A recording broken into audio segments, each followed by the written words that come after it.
né? A visão lógica e a visão, a visão conceitual, e depois você chega lá na terceira camada, que é a física, tá? Aí, uma vez que ele chega aqui, o que é que acontece? Eu tenho com a consulta lá. Aí agora eu vou ter que passar em estágio para compilar aquela tua consulta, tá? O primeiro processo, e esses são os 4 processos. Tá? O primeiro processo é converter o que você mandou para ele em formato interno, depois converter para um formato canônico, a forma canônica, escolher os possíveis procedimentos que consegue resolver o seu problema. E por último, gerar o plano de consulta, tá? Escolher o mais barato, tá certo? Então vamos lá. Tranquilo até aí, né, gente? Alguma dúvida? Estou até falando mais rápido para ver se a gente pega hoje pelo menos três conteúdos hoje, tá? A ideia era 2, mas aí vou ver se pega pelo menos 3 aí hoje. Tá? Mas como o conteúdo é mais leve, isso aqui é um conteúdo mais teórico, mais leve, fica aí de boa aí que a gente consegue finalizar, tá certo? E eu vou fazer assim também, tá? Eu não vou colocar nada do outro mundo, não, tá? Minhas provas, esse conteúdo aqui vai ser baseado, tá sendo baseado nos slides, devido a gente tá tendo aula online, certo? Então tá lá, vamos agora ver esses 4 estágios, tá certo? O primeiro estágio, né? Converter a consulta em um formato interno. É necessário transformar a consulta original numa representação formal adequada para manipular, tá? Então, ó, essa transformação, tá? Chega sua SQL aqui, entra na caixinha, tá? Do outro lado, vai sair um formato interno, tá? O que é que ele está dizendo aqui, ó? Essa transformação, esse converter aqui, tá? Deve ser rico o suficiente para representar todas as possíveis consultas da linguagem externa. Então, esse carinha aqui, ele tem que ser autossuficiente para saber exatamente o que tem aqui e como converter para cá, tá? Então, é isso que esse primeiro item está falando. Chegou a consulta, eu tenho que conhecer exatamente o que a consulta quer e tenho que saber como converter para o formato interno sem perder essa informação, nem alterar a informação que o usuário está solicitando, tá? Segundo ponto, ó, deve levar em consideração a neutralidade para não prejudicar a escolha subsequente. Uma vez que eu chego nesse daqui, a gente vai ter mais 4 fases. E aí, essa fase aqui, ela tem que ser passada para frente apenas, basicamente, como um mapeamento. Ela não pode impactar no resultado da segunda escolha aqui.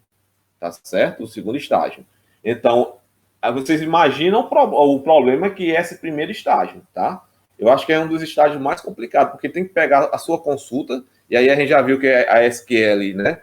Você consegue fazer coisas, sei lá, ainda hoje, volta e meia, eu vejo uma consulta que eu não imaginava que poderia fazer. E olha que eu comecei a mexer com SQL aí por meados de 95 a 2000, né? Então, já tem um bom tempo aí. E ainda hoje eu me deparo com coisa desse país, né? Então, essa caixinha aqui, cara, ela é muito bem elaborada. Porque toda e qualquer consulta que chegue aqui, ele tem uma maneira de converter para cá. Tá? E o detalhe, ele vai converter para cá sem fazer alteração no resultado que teria ao passar para o segundo estágio. Beleza? Todo mundo entendeu aí? S para sim, N para não, por favor. Parece que só tem um Félix aí presente, né? Vamos lá. O Igor se manifestou, né? Beleza. Então temos um exemplo aqui, ó. Nós temos um select aqui. Esse cidadão aqui, ele sempre quebra, né? Então vamos fazer o seguinte, ó. Esse carinha aqui é a minha consulta original, tá certo? Então tem um select aqui em aluno, fazendo a junção com matrícula, tá? Aqui é minha regra de junção, e eu tenho um filtro aqui, tá certo? Então, essa é uma coisa básica que a gente já sabe lá desde o terceiro semestre, que a gente vai sair de olho fechado com 2 braços amarrados nas costas, não é isso? E aí ele vai pegar esse carinha aí e jogar no formato interno. E é como é que ele faz? Dessa maneira, ó. Botou o aluno, tem uma junção com matrícula, não é isso que está tendo? Ó. Aluno tem uma junção com matrícula. Tá? Colocou aqui no formato interno. E ele bota o filtro, ó, where id aluno igual a id aluno, ou seja, o id aluno que está se referindo é da primeira tabela, e o outro id é da segunda tabela. Então, esse id aluno é desse, isso é desse. Vocês lembram lá quando eu falei para vocês que, no final das contas, toda junção acaba se tornando, de certo modo, um produto cartesiano, tá? E é isso que ele está fazendo aqui. Ele está convertendo em produto cartesiano, só que ele vai otimizar esse carinha ainda, tá? Ele está convertendo, mas ele ainda vai otimizar esse cara. Vocês estão vendo que está pegando, botando a junção aqui, ó, e depois botando o filtro, tá? Por fim, ele está trazendo o quê? O atributo que ele quer aqui. Então, esse carinha aqui converteu aquela nossa consulta lá numa consulta formal, que fica mais fácil trabalhar com ela, tá? Um formato mais direcionado. Tranquilo, todo mundo entendeu? Boa. Show, né? Vocês viram lógica? Portas lógicas? Sim ou não? Pronto. Basicamente, se você tem um verdadeiro, lá vai, né? Você tem um verdadeiro e um verdadeiro, né? E aí você não tinha, vamos supor que aqui vem da eletrônica isso aqui, mas seria a ideia mais ou menos isso aqui, né? E você quer inverter esse cara, você não tem esse aqui, quer botar um ou, tá? O que é que você faz? Você inverte ele, mas tem que inverter todos os outros caras também, tá? Então aqui vai ser esse falso ou esse falso, tá? Então seria algo desse tipo aqui. Você tem uma maneira, não estou lembrando, faz muito tempo que eu vi isso aqui, mas eu sei que você inverte todas as portas e todas as entradas, né? Então muda a porta e inverte as entradas. E aí esse carinha aqui é uma fórmula que existe no caso da eletrônica, que é utilizada pela computação também, tá? Só que essa fórmula aqui, ela já está bem definida e já foi provada que é correta. A mesma coisa aqui, os caras já definiram que isso daqui pode ser convertido para aqui e não tem impacto nenhum no próximo passo, tá certo? Converter para a forma canônica, né? Tá aí, ó. Linguagens relacionais permite que consultas sejam expressas de várias maneiras distintas. E é como eu falei, a gente pode criar, por exemplo, mesmo resultado usando um join ou um produto cartesiano, fazendo alinhamento de tabela, dependendo se você queira lá, né? Fazendo alinhamento de tabela com in ou com coisa do tipo, tá? Então tá aí, ó. Permite que consultas sejam expressas de maneiras distintas. O desempenho de uma consulta realmente não deve depender do modo particular que o usuário escolhe para escrever, tá? Então, ele vai sempre tentar otimizar a tua consulta, porque ele sabe que que a linguagem relacional, ela é muito flexível, tá? E o mesmo resultado pode ser obtido de maneiras diferentes, tá? Trazendo um pouco aqui para a nossa realidade de humano, né?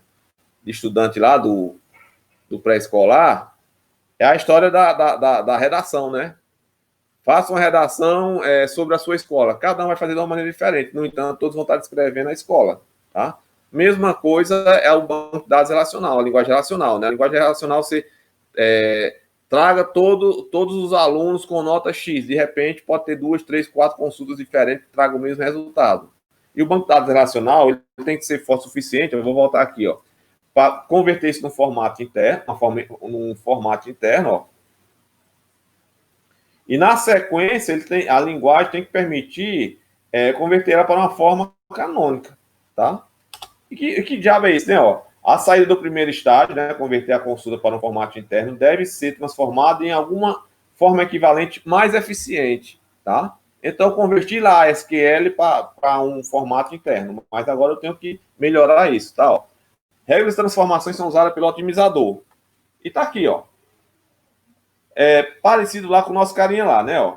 Nós temos basicamente a mesma, não é a mesma consulta, mas parece com aquela consulta que a gente viu lá. Aquela consulta nós tínhamos o quê? Nós tínhamos o aluno e a matrícula, tínhamos uma restrição sobre A, tá? E aí onde entra a história, olha só, e depois teria, no caso, não está aqui, né? Mas teria também a questão dos filtros dos filtros do join, né? Ou seja, A ponte D igual a B ponte de A, um exemplo, né? Mas isso aqui não vem ao caso aqui. O que interessa é o seguinte: se eu tenho uma junção e tenho um filtro, tá? Se eu fizer a junção sobre, supondo que eu tenho o conjunto A, né? Ou seja, minha tabela A tenha 1000 registros, minha tabela B tenha 200 registros, se eu fizer uma junção entre os dois, tá? Sem fazer nenhum filtro, eu vou fazer uma junção entre 1000 com 200. Se eu fizer um filtro e conseguir reduzir esse carinha aqui de 1000 para 50, tá? Então eu já ganho processamento, gente. Eu vou fazer uma junção só de 50 com 200, tá? E é isso que ele tá falando aqui, ó. Eu vou fazer um join, beleza, vai fazer o join. Mas fora do join eu tenho uma restrição sobre minha tabela A. O que é que eu faço então? Cara, primeiro eu aplico a minha restrição sobre a tabela A, depois é que eu faço com o resultado do join. Então, nesse primeiro caso aqui, ó, ele fez o quê? Ele pegou os 1000 caras lá e fez uma junção com os 200 da tabela B, para depois chegar no resultado, tá? Já nesse outro caso aqui, não. Quando ele aplicou o filtro, ele chegou a 50 carinhas daqui. Aí, desses 50, ele processou a junção com os 200 de cá. Ficou o impacto no resultado de processamento é muito melhor, tá? Então, é isso que ele está fazendo aí. Quando ele joga essa junção aqui, tá? Quando ele joga essa junção aqui, ele está fazendo filtro após. Então, ele está fazendo todo esse processamento pesado aqui. E aí, quando ele faz, tá com um processo aqui de filtro, ele já ganha aqui bastante nesse processo aí. Entendeu, pessoal? Volta esse para sim para não. O Félix parece que saiu aí. Deve ter caído a conexão dele. Beleza. Então, a ideia de se colocar isso é essa daí, tá certo? Deixa eu limpar aqui.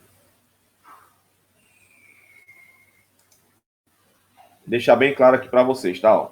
Nesse caso aqui, foi o que ele fez. Ele fez a junção de 1000, que aqui é a tabela A, 1000 registros, tá? Com 200. No nosso exemplo aqui, né? Nosso exemplo a gente está pegando 200. Tabela B. Só depois desse resultado aqui, ele aplicou um filtro, tá? Já nesse outro caso aqui, não, ó. Nesse outro caso aqui, ele já aplicou o filtro, quando ele aplicou o filtro, esse camaradinha que era 5.000, baixou para 50.000, né? Baixou para 50. Eu não apliquei nenhum filtro aqui, continua 200. Mas aí, esse processo de junção aqui, esse join aqui, já ganha bastante, porque agora eu não preciso mais processar todo mundo aqui desse outro lado. Beleza? Tranquilo, gente? Podemos continuar? Boa, vamos lá.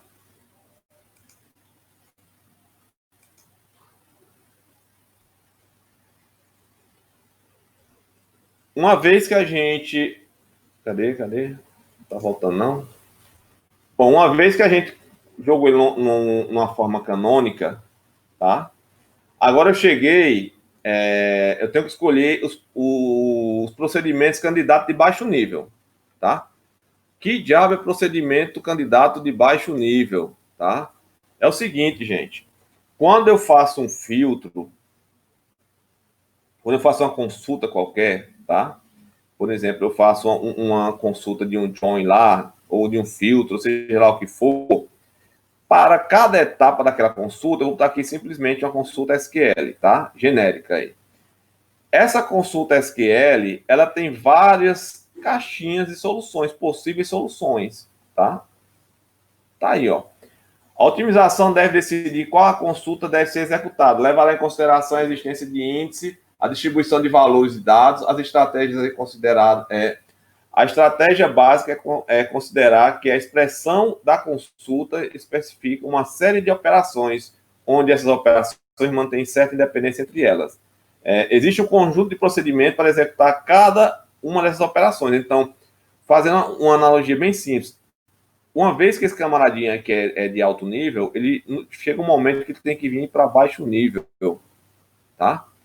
E esse baixo nível aqui nada mais é do que os velhos if while da vida, tá? Só que para fazer a mesma coisa, eu posso usar vários procedimentos. Quem é que vai escolher esse procedimento? Mais à frente. Nesse momento aqui, eu sei que esse procedimento aqui, para chegar na minha consulta, eu vou precisar passar por 3 etapas, tá? Estou dando um exemplo.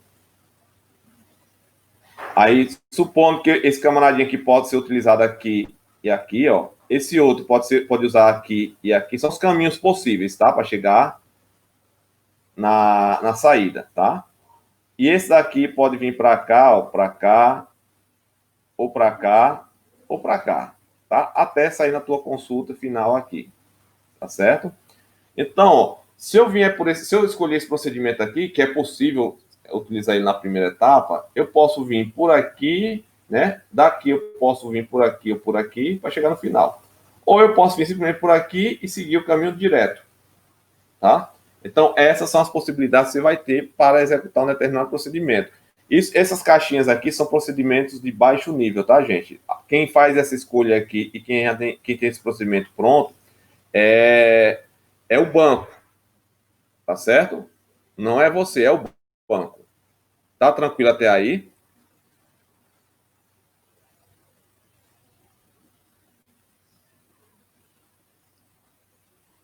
Tem alguém me escutando aí?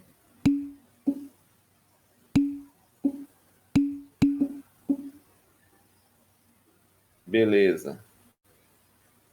E aí, uma vez que eu estou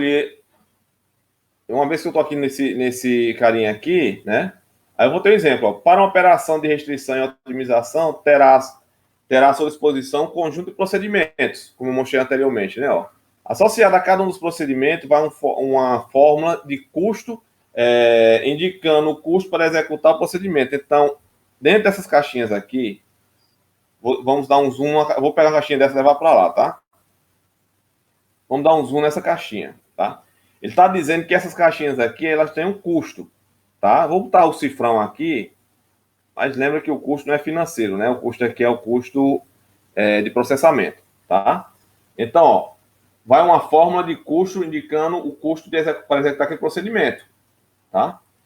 Informações do catálogo sobre o estado atual do banco são usados pelo otimizador para definir um ou mais procedimentos candidatos para cada uma das operações de consulta. Então, esse carinha tem um custo. Às vezes, esse custo aqui é maior do que esse de cá, tá? Esse custo aqui é bem maior do que esse de cá. Mas aí todo mundo lembra aquele algoritmo Dijkstra, né? Vocês viram ele lá? Dijkstra, como é? Dijkstra. Nunca me lembro de falar o nome daquele cara certo, né? O nome do cara é esquisito, mas é Dijkstra, né? Basicamente aquele carinha que você, quando estuda ele, se eu não me engano, ele é alguma coisa desse tipo assim, ó. Você vai ver geralmente os exemplos dele como algo assim.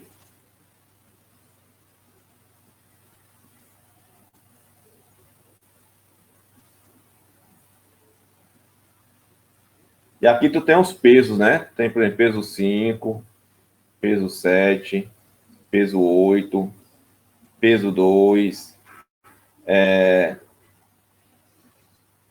peso 4, peso 5, tá? E aqui tu vai ter, por exemplo, peso 5 de novo, e aqui tu peso 1, tá? Qual seria a melhor estratégia? Bom, se eu vier por aqui, eu tenho ó, 5 mais 5 mais 5, 15, tá? Se eu vier por aqui, eu tenho o quê? Eu tenho 7, mais 4, 11, mais 1, 12. Se eu vier por aqui, eu tenho o quê? Eu tenho 10 mais 1, 11. A melhor estratégia seria por aqui, mas se você utilizar o algoritmo Dijkstra, ele vai vir por esse campo aqui, ó. Porque ele vai pegar naquele nó qual é a melhor possibilidade possível, tá? E aí ele vai para o seguinte, tá? Se eu fizesse isso daqui, o que acontecia? Em vez dele vir por 15, ele ia que fosse, por exemplo, 4 também, tá? Então, ele já reduziria aqui o tempo, ó. 5 mais 5, 5 mais 4, 9 mais 1, 10, tá? Ele sempre vai eliminando o caminho, ele sempre vai pegando daquele ponto por diante qual é o menor custo, tá? E aí é por isso que eu dizendo, de repente, esse tem um custo maior inicial, mas ele seria o caminho menor, tá? Mas aí por isso que cada procedimento tem um custo, e esse procedimento tem um custo menor, mas aqui para frente pode ser mais pesado esse custo, tá? Tranquilo, gente, até aí? Sim, não sei. Pode continuar, gente? Sim ou não?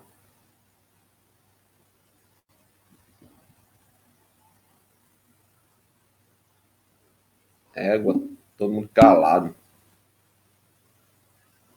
Oi, vamos lá. Bom, uma vez que a gente já converteu o formato interno, né, aplicou a formatação canônica, escolheu os procedimentos, tá? Agora, escolheu não, definiu quais são os possíveis procedimentos, tá? Agora eu tenho que escolher o melhor caminho, tá? Eu já adiantei um pouco para vocês lá, que embora cada caixinha dessa daqui, ó, cada caixinha dessa aqui tem um peso diferente, eu tenho que elaborar qual é o melhor caminho. Eduardo botou um traço aí, não sei o que significa esse traço, não, Eduardo. Não sei se ele se enganou aí. Tranquilo. Então, uma vez que eu escolhi isso daqui, ó, nós temos o nosso processo aqui, tá? Eu vou tentar replicar, não vai ficar igual não, porque cada vez que eu desenho fica diferente, tá? Mas tá aí, ó. Elaborar um conjunto de planos de consulta, tá? Então, eu tenho vários procedimentos, como eu coloquei para você lá. Cada procedimento desse daqui, com seu devido custo. Não é isso? Foi isso que ele colocou lá, né? Só que no decorrer da resolução do seu problema, esse carinha aqui, ele pode ter mais de um caminho a ser percorrido, né? Como falei lá.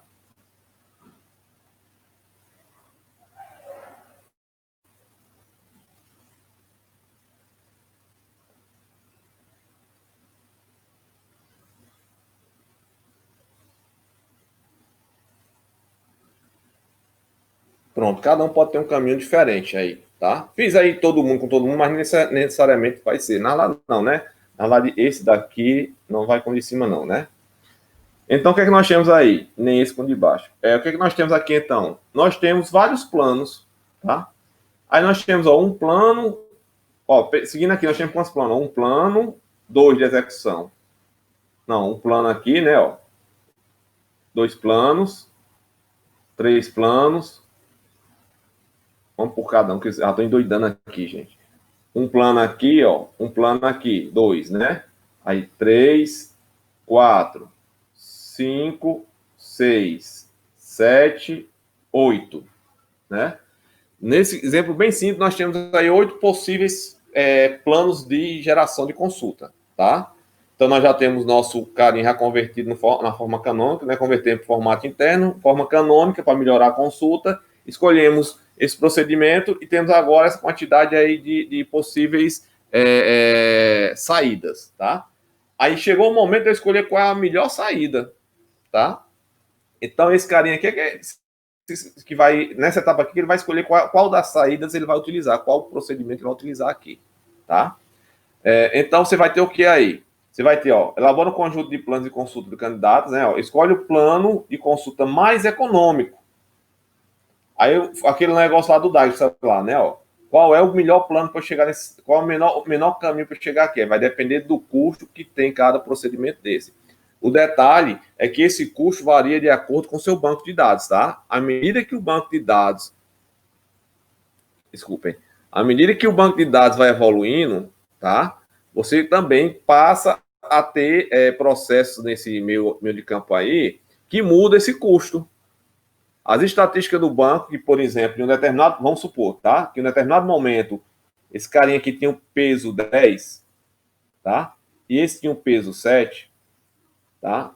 Depois de um tempo, as estatísticas estão dizendo que esse carinha aqui tem um peso 6, enquanto esse continua com o peso 7. O que é isso aqui? É justamente o processo. Aí é aqui onde vai pesar a escolha da melhor saída. Tranquilo até aí, gente? Sim ou não? Beleza. Então, é isso que esse plano aqui, esse carinha vai falar, tá? Vai fazer, tá certo?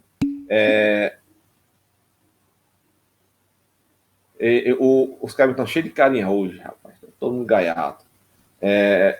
O resultado do conjunto de planos e consulta pode ser muito grande, tá? Ó, nesse caso aqui, nós tivemos uma, duas, três, quatro, cinco, seis, sete, oito saídas, né? Mas se eu, por exemplo, acrescentasse mais um carinha aqui, ó, seria já o que aqui? Seria mais outras possibilidades, tá? Então, a gente já está aumentando a quantidade de saída. Aí, tu imagina que no banco de dados, dependendo da consulta, tu vai ter várias fases desse carinha aqui, não apenas 3. Tu pode ter 10, 20 ou mais fases, ou seja, subrotina chamando subrotina, tá? Ele verifica que aquela subrotina lá, para concluir o processo, vai passar para a segunda, para uma outra subrotina, tá? E aí existe um encadeamento de subrotinas, tá? Aí tu imagina, então, o custo que seria. É um problema que cai sobre quê? Sobre grafos, né? O menor caminho, tá? Aí vocês têm que lembrar, acho que todo mundo lembra desse lance aí do menor caminho, né? Caminho mais curto. Vocês viram isso aí lá em, não sei se é estruturidades que estão passando lá na FAP. Tem a ver com grafos. Vocês viram esse lance aí do menor caminho, gente? O João está dizendo que é isso, então é um dos primeiros exemplos, acho que é da cidade das Sete Pontes, né? Que eu não estou lembrando o nome da cidade lá, né? Então aquele dali é como passar por todas as pontes sem repetir nenhuma, né? É um problema de grafo, tá? E aí o que é que acontece? Aqui nós temos um problema de grafo, tá? Nós temos possíveis caminhos para chegar na solução. Esse camaradinho aqui vai ter que escolher o melhor caminho. Só que essa quantidade aqui pode ser tão grande, gigantesca, que a própria busca do melhor caminho leve mais tempo do que utilizando o pior caminho. Vocês entenderam? Supondo que o melhor caminho seja esse cá, melhor caminho, tá? Esse seria o melhor caminho, tá? E esse daqui seja o pior caminho, tá? Supondo que eu tenha esses daqui, dependendo da quantidade de possibilidades que eu tenha, detectar que esse é o melhor caminho, talvez seja um processo mais pesado do que utilizar simplesmente o pior caminho. Entenderam o problema? A gente caiu aqui. Ou seja, escolher o caminho mais curto talvez demore mais do que se eu pegar o caminho mais longo para chegar lá, em outras palavras, né? Seria algo desse tipo aí, tá certo? Todo mundo entendeu a ideia?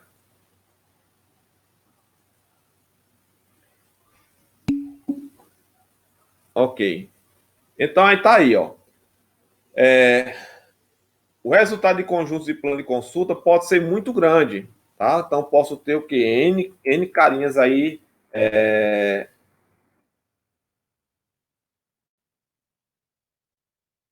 N carinhas aí como resultado da minha consulta, tá? E aí a pergunta que a gente tem que fazer é o seguinte: será que compensa eu verificar qual o menor caminho? Tá? Supondo que eu, nesse carinha aí, no final das contas, eu consiga fazer um plano de consulta, consiga fazer até 1 milhão de plano de consulta para trazer, sei lá, 3 registros, será que compensa eu procurar o melhor caminho para trazer 3 registros? Tá? E aí onde ele coloca, ó, a escolha do conjunto mais econômico pode ser um procedimento muito dispendioso, né? Ou seja, eu posso tá gastando muito para uma solução que eu poderia conseguir de uma maneira mais simples, tá? E tem também, ó, para evitar a situação, deve-se aplicar alguma técnica de heurística para manter o conjunto gerado dentro de um limite razoável e altamente desejável, tá? Então não é que eu vá deixar de utilizar ele, tá? Gente, o pessoal está entrando sem direto. A minha internet está ruim ou vocês estão com a internet ruim aí? Porque eu estou sem fazer um teste aqui, porque eu acho que a internet não está.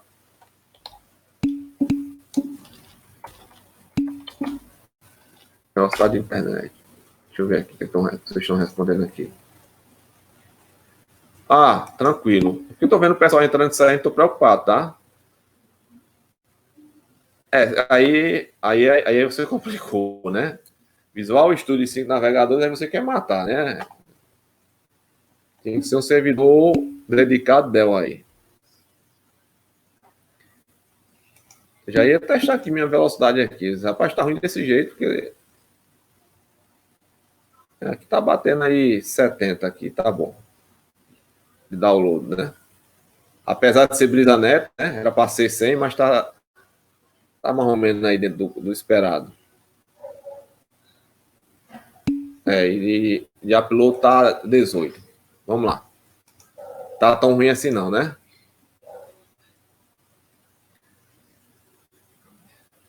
Tem isso também, né? É isso, né? Se você fosse no Chrome, você não conseguiria ligar o computador com o navegador ligado, né? Embora que eu use ele, né? Use ele porque eu uso os plugins que só tem nesse desgraçado. Mas tem. E cá pra nós, né? O Firefox já foi muito melhor, hoje também tá uma merda. Mas vamos lá. Não vamos para a briga dos navegadores, não, né? Voltando para cá, gente. Então, uma vez que eu tenho essa quantidade gigantesca aí, é uma boa escolha o Opera. Embora eu tenha essa quantidade gigante, eu tenho também o Opera aqui, tá? Só que o Opera é muito limitado em muita coisa, né? Para o que eu uso, o Opera precisa evoluir um pouquinho ainda, tá? Não, aí você está esculhambando, Eduardo. Vamos brincar direitinho, tá? Vamos brincar direitinho também, né? E isso aí só serve para uma coisa: você baixar um outro navegador de vergonha, né? Vamos lá. É ele que vem pro padrão no Windows, né? Então você baixa outro navegador. Mas, homem, me ajude. Vamos lá. Então, uma vez que eu tenho essa quantidade gigantesca aí de possibilidades, tá? Eu não posso me ater a procurar a melhor escolha, tá? Eu tenho que usar alguma técnica lá, tá? Ó. A escolha do conjunto mais econômico pode ser um procedimento muito dispendioso. Para evitar a situação, deve ser aplicada alguma técnica de heurística para manter o conjunto gerado dentro de um limite razoável e altamente desejável. Né? Então, vou repetir aqui, o Dago está aqui, né? Algo mais ou menos desse tipo aqui que vocês vão ter lá.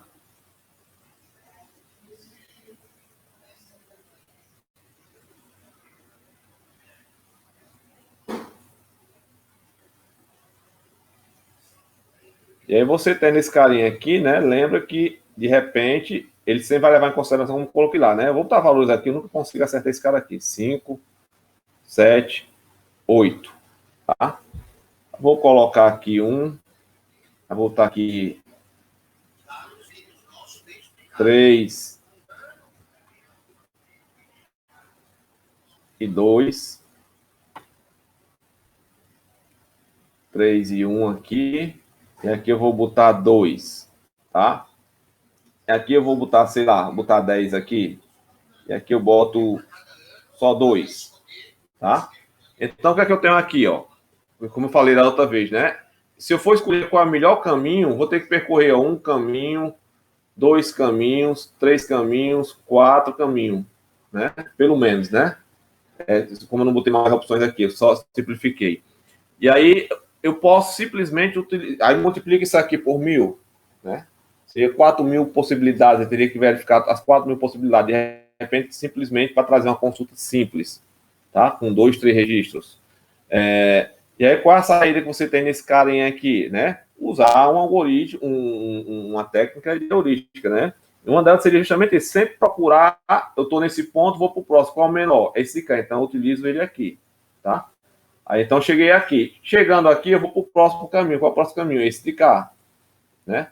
Chegando aqui, eu tenho outra possibilidade, só tem uma possibilidade, né? Que é essa de cá, tá? Que é 10. Então, eu tenho o que aqui? Eu tenho 13 e 18, tá? Então, 18 empata com esse caminho aqui, ó, né? Mas perde para esse caminho aqui, ó. Esse caminho aqui seria o mais barato. O que interessa aqui nesse algoritmo aqui de busca, né? Que na realidade ele na maior parte das vezes, ele não pode até não atingir o melhor caminho, mas sempre estará bem próximo do melhor caminho, tá? É lógico que eu botei alguma coisa pequena, fica mais fácil a gente ver o erro, né? Que a intenção é essa mesmo, vocês verem que ele pode errar e ele vai errar. Ele dificilmente vai acertar a melhor opção, mas na maior parte das vezes ele chega bem próximo do melhor.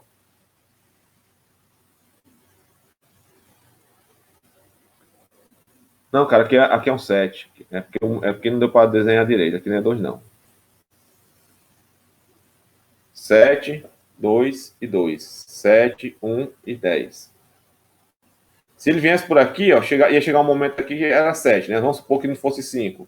7. Ele ia percorrer esse caminho aqui, ó. 7, 1, 10. Que perderia para esse aqui, ó. 7, 2, 2, tá? De qualquer maneira, ele sempre vai sair perdendo aí. Tá certo? Tranquilo, gente? Entenderam essa ideia aí, né? Eu posso ter uma quantidade muito grande de resultados e aí eu tenho que usar o quê? Alguma técnica aí para selecionar isso daí. O otimizador utiliza um método para atribuir custos aos planos de consulta, tá? Ó, além de ter o plano de consulta, tem um custo, tá? Interligar esses caras também tem um custo, tá? Então, ó, esse método basicamente soma o custo dos procedimentos existentes do plano de consulta. O valor final da forma de custo depende do estado atual do banco de dados, como eu falei. De repente, né, ó, tá aqui ainda, né, ó. Inicialmente, esse procedimento tinha um peso de 10 e esse tinha um peso de 7. Depois de um tempo, né, utilizando o banco, tá, os estatísticos foram sendo atualizados, esse carinha aqui que tinha 10 baixou para 6. Ah, por que ele baixou? Sei lá, de repente criou um índice lá. Tá? O cara criou um índice lá, e esse índice está ganhando o desempenho da consulta. Então, o custo que era 10 para resolver ele, agora baixou para 6, porque está usando um índice. Tá? E esse outro não houve alteração. Então, se inicialmente eu ia dar preferência a esse, agora eu vou dar ao procedimento que antes tinha um custo maior. Tá? O valor final da consulta, o valor final da fórmula de custo depende do estado atual, como eu acabei de falar, né? Consultas não triviais geram resultados intermediários em tempo de execução. O que ele está dizendo? De repente, eu coloquei o Dagestrar aqui, mas na realidade o que está falando é o seguinte, ó. Esse cara tem peso 7, esse cara tem peso 6, tá? Aí eles estão, cada um entrando aqui nesse outro cara aqui, um exemplo, tá? Esse cara aqui tem peso 5. Mas ele está dizendo que daqui para cá eu vou ter um custo. De repente, um exemplo, né, bem simples, esse custo aqui pode ser 3,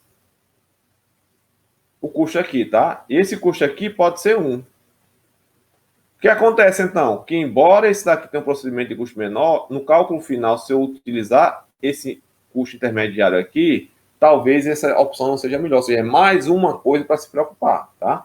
Então, voltando aí, consultas não triviais, desculpem, geram resultado intermediário em tempo de execução. Dessa maneira, a otimização deve, teoricamente, avaliar o custo desses resultados intermediários e incorporar o seu valor ao custo final da consulta, embora que isso nem sempre aconteça, tá certo, gente? Tranquilo, gente. Vou voltar lá para o início. Basicamente, isso aí era o que eu vinha falando várias vezes com vocês, que uma consulta ele passa por mais de uma etapa. Aí um detalhe aqui, para a gente deixar bem claro, tá? Quando você cria uma visão, a visão já tem passado por todo esse processo aqui. A visão já vai estar aqui nesse ponto aqui, ó. E esse ponto aqui é o quê? É só executar ele mesmo, tá? E retornar o valor. Então, ele já passou por todo esse procedimento aí, já fez a otimização, já converteu, já escolheu o melhor plano. É lógico que volta e meia essa visão vai ter sua estratégia refeita, né?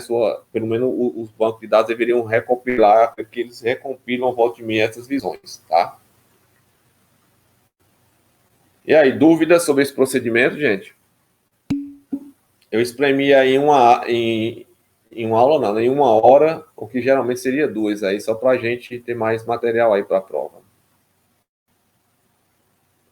O Félix sempre diz não, né? Então a pergunta, tirando o Félix, alguém tem alguma dúvida?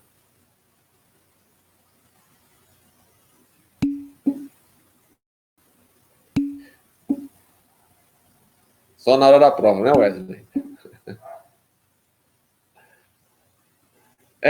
Eu vou corrigir, tá? Se der tempo hoje, eu ainda corrijo. Peraí, mas se não der tempo hoje, não tem outra data, não. Deixa eu fechar o assunto. O cara tá chorando pela nota dele ainda, macho. Se preocupa não, Félix. Qualquer coisa vai fechar com pelo menos aí um 9,5 na tua nota lá. Pô, sacanagem, você quer. Acho que a maior dúvida de vocês foi sobre aquela questão lá da álgebra relacional, né?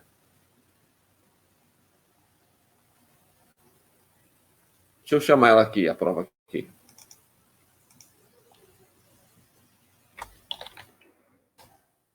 Bom, como aqui a gente tem 20 minutos, vamos corrigir a prova aí. Aí no próximo lá a gente tenta fechar 2 slides lá.